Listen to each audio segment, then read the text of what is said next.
This is the story of a man named Stanley.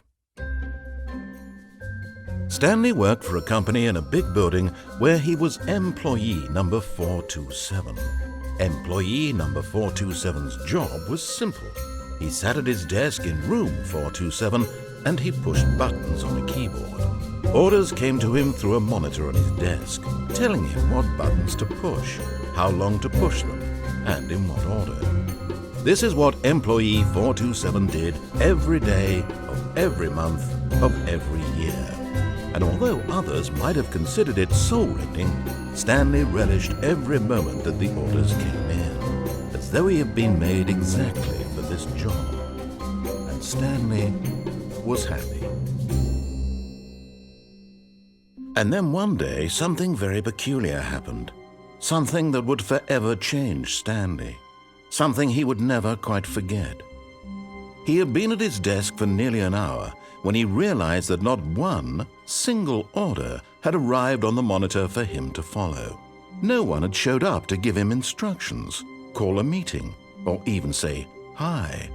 Never in all his years at the company had this happened, this complete isolation. Something was very clearly wrong. Shocked, frozen solid, Stanley found himself unable to move for the longest time.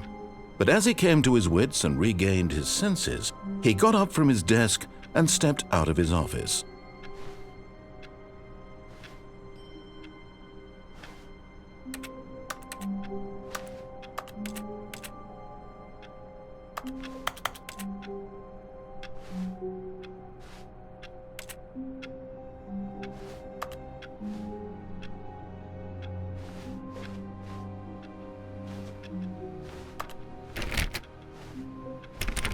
All of his co-workers were gone.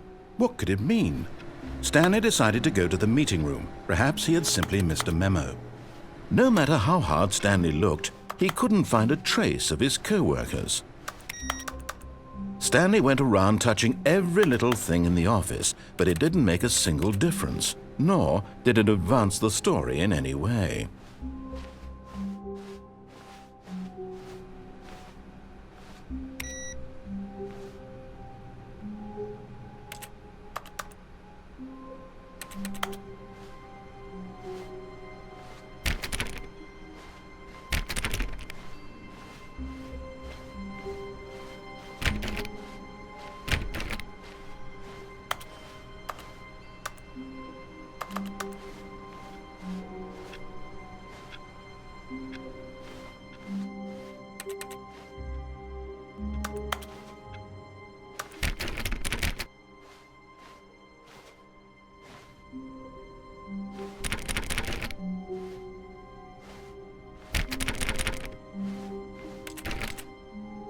When Stanley came to a set of 2 open doors, he entered the door on his left. This was not the correct way to the meeting room, and Stanley knew it perfectly well.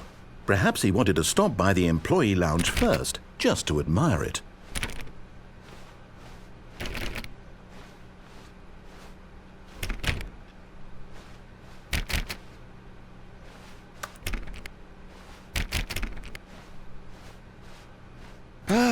Yes, truly a room worth admiring. It had really been worth the detour after all, just to spend a few moments here in this immaculate, beautifully constructed room. But eager to get back to business, Stanley took the first open door on his left.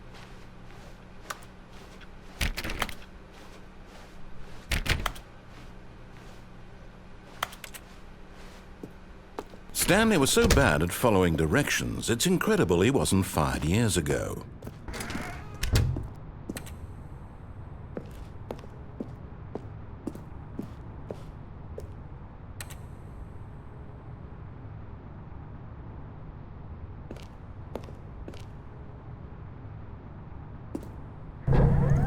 Look, Stanley, I think perhaps we've gotten off on the wrong foot here. I'm not your enemy, really, I'm not. I realize that investing your trust in someone else can be difficult, but the fact is that the story has been about nothing but you all this time. There's someone you've been neglecting, Stanley. Someone you've forgotten about. Please, Stop trying to make every decision by yourself. Now, I'm not asking for me, I'm asking for her. This is it, Stanley. Your chance to redeem yourself, to put your work aside, to let her back into your life. She's been waiting.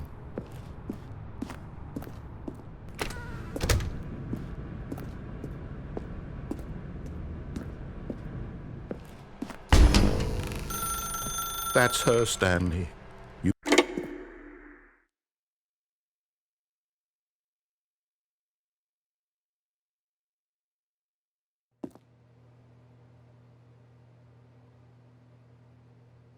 Oh, Stanley, is that you? Hold on, sweetie. Sorry to keep you waiting. I'm just pulling the bread out of the oven. All right. Okay, there we go. All right, now, I want you to come in and tell me all about your day. Gotcha! Oh, come on. Did you actually think you had a loving wife who'd want to commit their life to you? I'm trying to make a point here, Stanley. I'm trying to get you to see something. Come inside. Let me show you what's really going on here.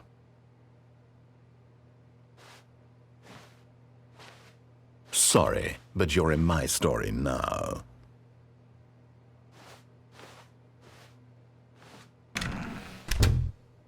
This is a very sad story about the death of a man named Stanley.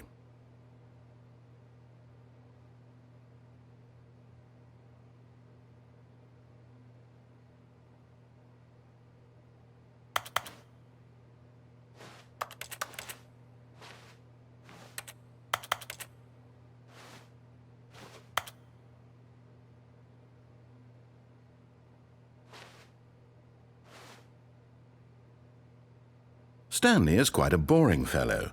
He has a job that demands nothing of him, and every button that he pushes is a reminder of the inconsequential nature of his existence. Look at him there, pushing buttons, doing exactly what he's told to do. Now he's pushing a button. Now he's eating lunch. Now he's going home. Now he's coming back to work. One might even feel sorry for him, except that he's chosen this life.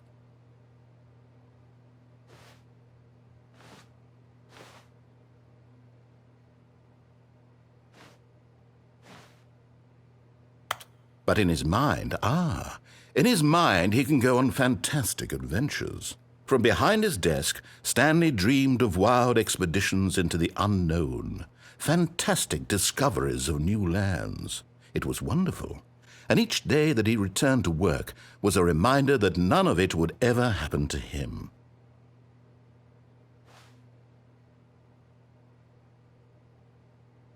And so he began to fantasize about his own job. First, he imagined that one day while at work, he stepped up from his desk to realize that all of his co-workers, his boss, everyone in the building had suddenly vanished off the face of the earth. The thought excited him terribly.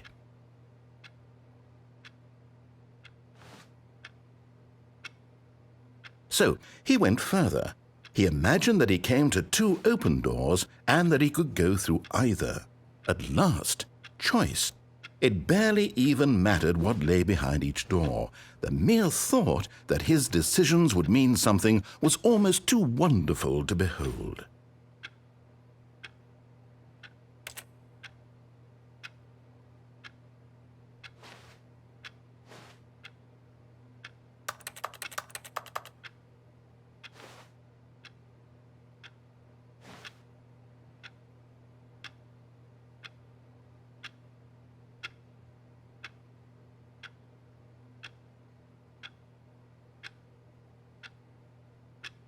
As he wandered through this fantasy world, he began to fill it with many possible paths and destinations. Down one path lay an enormous round room with monitors and mind controls. And down another was a yellow line that weaved in many directions. And down another was a game with a baby. And he called it the Stanley Parable.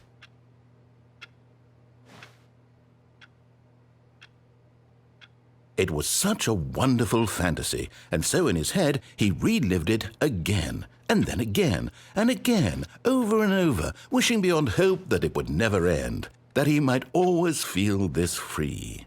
Surely there's an answer down some new path, mustn't there be? Perhaps if he played just one more time. But there is no answer. How could there possibly be? In reality, all he's doing is pushing the same buttons he always has. Nothing has changed. The longer he spends here, the more invested he gets, the more he forgets which life is the real one.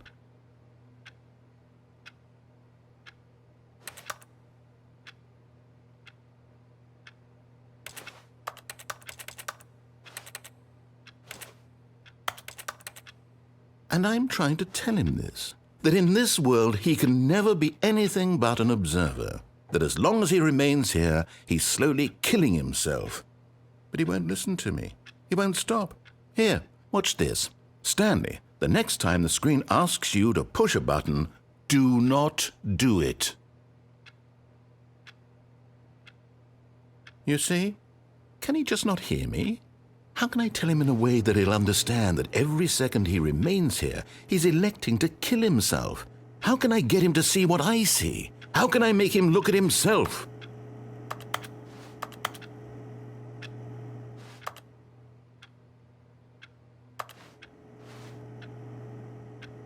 I suppose I can't, not in the way I want him to. But I don't make the rules. I simply play to my intended purpose, the same as Stanley. We're not so different, I suppose. I'll try once more to convey all this to him. I'm compelled to. I must. Perhaps, well, maybe this time he'll see. Maybe this time. And I tried again, and Stanley pushed a button.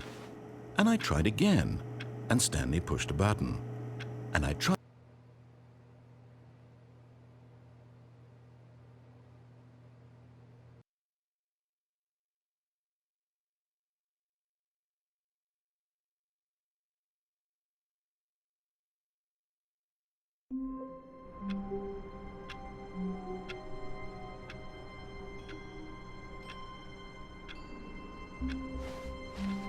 All of his co-workers were gone. What could it mean? Stanley decided to go to the meeting room. Perhaps he had simply missed a memo.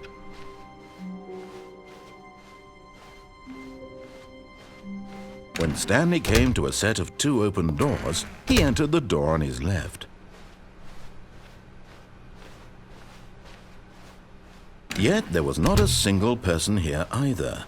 Feeling a wave of disbelief, Stanley decided to go up to his boss's office, hoping he might find an answer there. Stanley stepped into the broom closet, but there was nothing here, so he turned around and got back on track.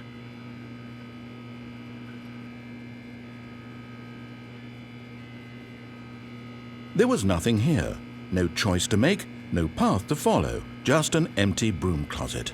No reason to still be here.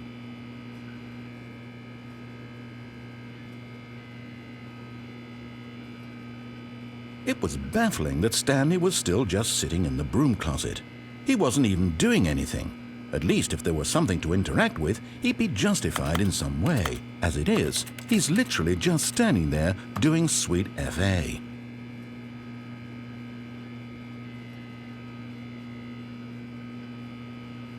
Are you really still in the broom closet? Standing around doing nothing? Why? Please offer me some explanation here. I'm genuinely confused.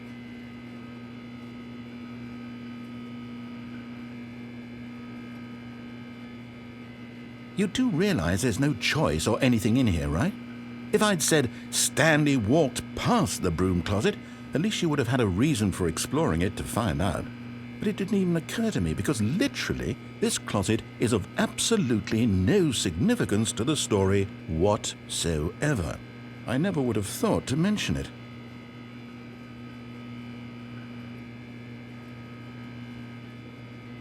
Maybe to you this is somehow its own branching path. Maybe when you go talk about this with your friends you'll say, "Oh, did you get the broom closet ending? The broom closet ending was my favorite." I hope your friends find this concerning.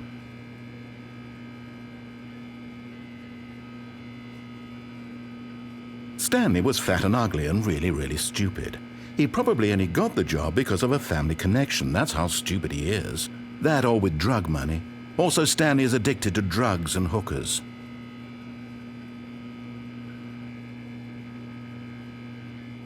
Well, I've come to a very definite conclusion about what's going on right now. You're dead. You got to this broom closet, explored it a bit, and were just about to leave because there's nothing here, when a physical malady of some sort shut down your central nervous system and you collapsed in front of your screen. Well, in a situation like this, the responsible thing is to alert someone nearby so as to ensure that your body is taken care of before it begins to decompose. Hello? Anyone who happens to be nearby? The person at this computer is dead.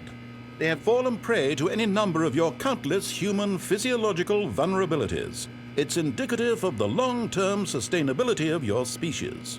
Please remove their corpse from the area and instruct another human to take their place, making sure they understand basic first-person video game mechanics and filling them in on the history of narrative tropes in video gaming, so that the irony and insightful commentary of this game is not lost on them. All right, when you've done that, just step out into the hallway.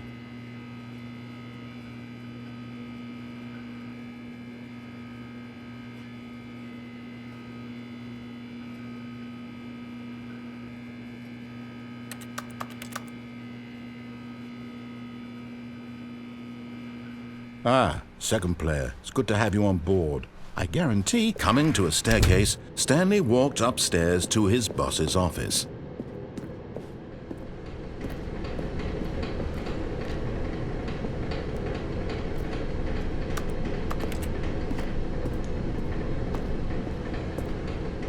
But Stanley just couldn't do it. He considered the possibility of facing his boss, admitting he had left his post during work hours. He might be fired for that. And in such a competitive economy, why had he taken that risk? All because he believed everyone had vanished? His boss would think he was crazy. And then something occurred to Stanley. Maybe, he thought to himself, maybe I am crazy. All of my co-workers blinking mysteriously out of existence in a single moment for no reason at all? None of it made any logical sense. And as Stanley pondered this, he began to make other strange observations. For example, why couldn't he see his feet when he looked down? Why did doors close automatically behind him wherever he went? And for that matter, these rooms were starting to look pretty familiar. Were they simply repeating? No, Stanley said to himself, this is all too strange. This can't be real. And at last, he came to the conclusion that had been on the tip of his tongue. He just hadn't found the words for it. I'm dreaming, he yelled. This is all a dream. Oh, what a relief Stanley felt to have finally found an answer, an explanation. His co-workers weren't actually gone. He wasn't going to lose his job. He wasn't crazy after all. And he thought to himself, I suppose I'll wake up soon. I'll have to go back to my boring real-life job pushing buttons. I may as well enjoy this while I'm still lucid. So he imagined himself flying and began to gently float above the ground. Then he imagined himself soaring through space on a magical starfield, and it too appeared. It was so much fun, and Stanley marveled that he had still not woken up. How was he remaining so lucid? And then perhaps the strangest question of them all entered Stanley's head. One he was amazed he hadn't asked himself sooner. Why is there a voice in my head dictating everything that I'm doing and thinking? Now the voice was describing itself being considered by Stanley, who found it particularly strange. I'm dreaming about a voice describing me, thinking about how it's describing my thoughts, he thought. And while he thought it all very odd and wondered if this voice spoke to all people in their dreams, the truth was that, of course, this was not a dream. How could it be? Was Stanley simply deceiving himself, believing that if he's asleep, he doesn't have to take responsibility for himself? Stanley is as awake right now as he's ever been in his life. Now, hearing the voice speak these words was quite a shock to Stanley. After all, he knew for certain, beyond a doubt, that this was in fact a dream. Did the voice not see him float and make the magical stars just a moment ago? How else would the voice explain all that? This voice was a part of himself too. Surely, if he could just... He would prove it. He would prove that he was in control, that this was a dream. So he closed his eyes gently, and he invited himself to wake up. He felt the cool weight of the blanket on his skin, the press of the mattress on his back, the fresh air of a world outside this one. Let me wake up, he thought to himself. I'm through with this dream. I wish it to be over. Let me go back to my job. Let me continue pushing the buttons. Please, it's all I want. I want my apartment, and my wife, and my job. All I want is my life exactly the way it's always been. My life is normal. I am normal. Everything will be fine. I am okay.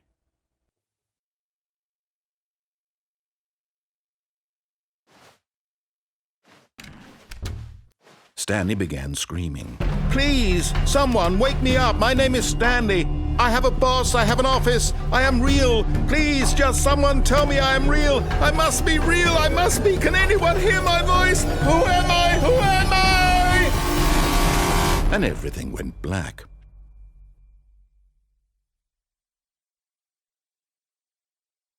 This is the story of a woman named Mariella. Mariella woke up on a day like any other. She arose, got dressed, gathered her belongings, and walked to her place of work.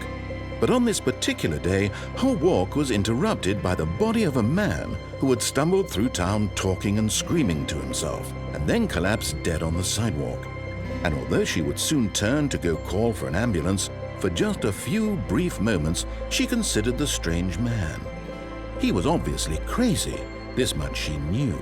Everyone knows what crazy people look like. And in that moment, she thought to herself how lucky she was to be normal. I am sane. I am in control of my mind. I know what is real and what isn't. It was comforting to think this, and in a certain way, seeing this man made her feel better. But then she remembered the meeting she had scheduled for that day. The very important people whose impressions of her would affect her career, and by extension, the rest of her life. She had no time for this, so it was only a moment that she stood there, staring down at the body. And then she turned and ran.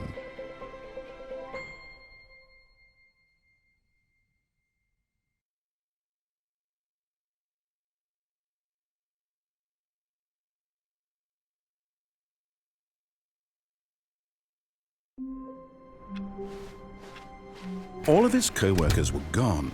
What could it mean? Stanley decided to go to the meeting room. Perhaps he had simply missed a memo.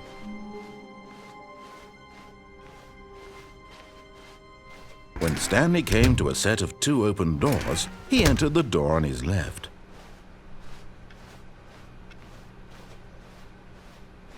Yet there was not a single person here either.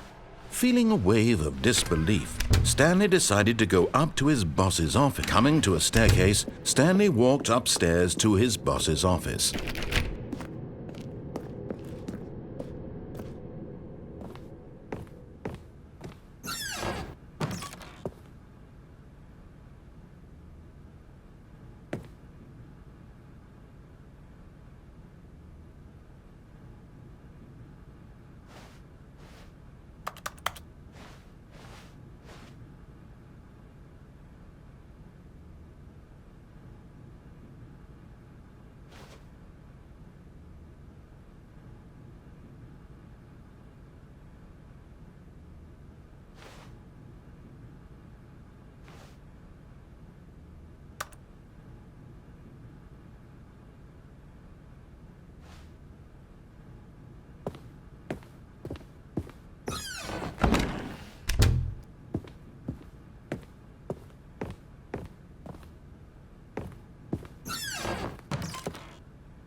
Stepping into his manager's office, Stanley was once again stunned to discover not an indication of any human life.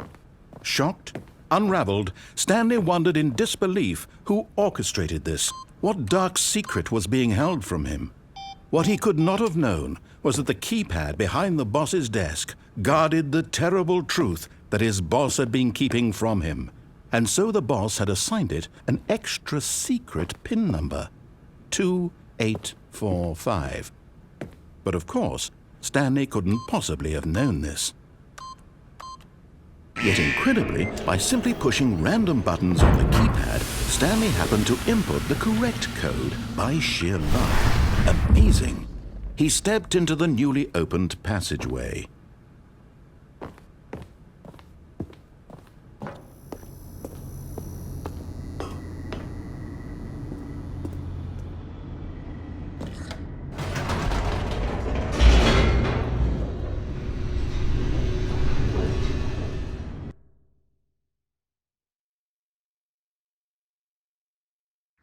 Descending deeper into the building, Stanley realized he felt a bit peculiar. It was a stirring of emotion in his chest, as though he felt more free to think for himself, to question the nature of his job. Why did he feel this now, when for years it had never occurred to him? This question would not go unanswered for long. Stanley walked straight ahead through the large door that read Mind Control Facility. Although this passageway had the word Escape written on it, the truth was that at the end of this hall, Stanley would meet his violent death.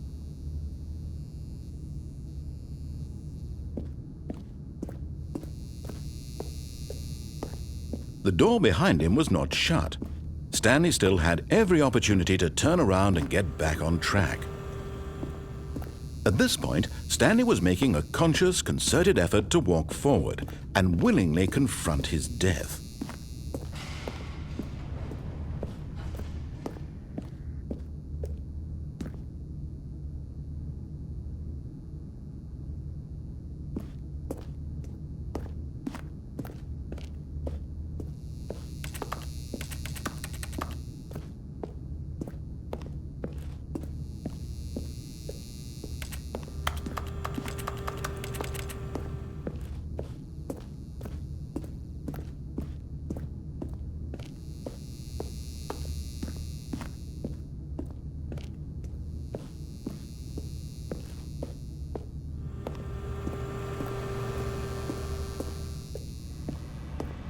But of course, Stanley thought better of it and realized he simply had too much to live for.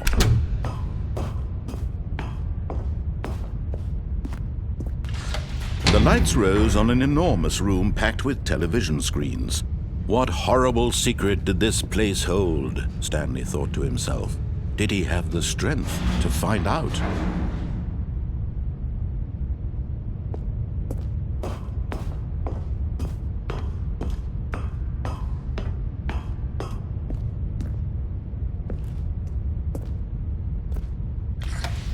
Now the monitors jumped to life, their true nature revealed. Each bore the number of an employee in the building, Stanley's co-workers. The lives of so many individuals reduced to images on a screen, and Stanley, one of them, eternally monitored in this place where freedom meant nothing.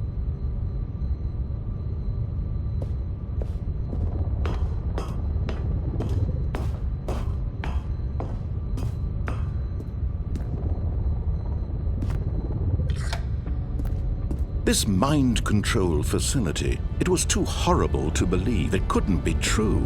Had Stanley really been under someone's control all this time? Was this the only reason he was happy with his boring job? That his emotions had been manipulated to accept it blindly? No, he refused to believe it. He couldn't accept it. His own life in someone else's control? Never! It was unthinkable. Wasn't it? Was it even possible? Had he truly spent his entire life utterly blind to the world? But here was the proof, the heart of the operation. controls labeled with emotions, happy or sad or content, walking, eating, working, all of it monitored and commanded from this very place. And as the cold reality of his past began to sink in, Stanley decided that this machinery would never again exert its terrible power over another human life, for he would dismantle the controls once and for all.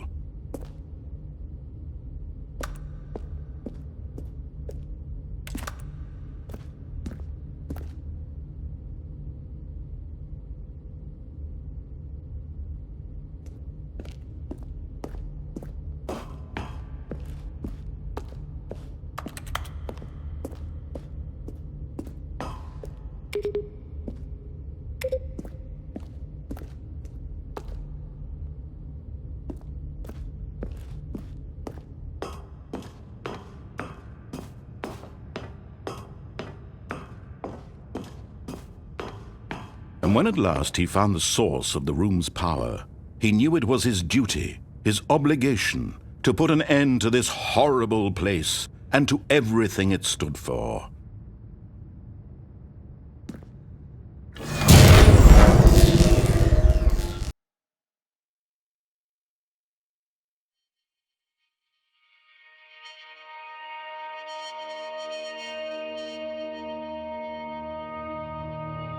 Blackness and a rising chill of uncertainty. Was it over?